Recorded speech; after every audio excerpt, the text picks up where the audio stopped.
DKP Ambon dorong pelaku usaha perikanan, daftar dimiliki NIB dan Kusuka.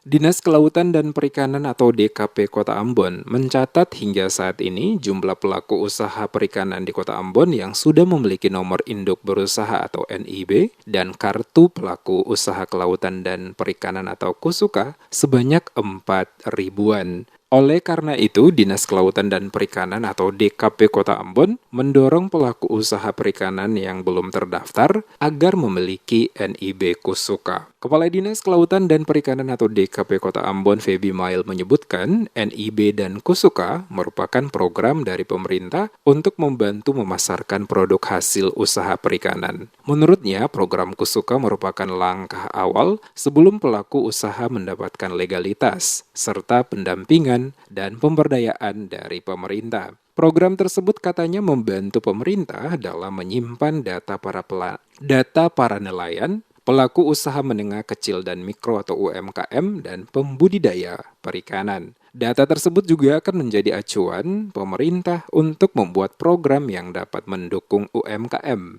Ia menambahkan, pihaknya terus menggenjot sosialisasi NIB dan Kusuka agar seluruh nelayan dan pelaku usaha perikanan memiliki identitas dan ada data pasti. Sekarang kan identitas kita kan menjurus ke 1%. Karena itu NIK penting supaya ada data ganda. Nah, seperti itu. Jadi ketika dia sudah ada di aplikasi, tercatat bahwa di Kota Ambon ada sekitar 4.000 pelaku usaha perikanan.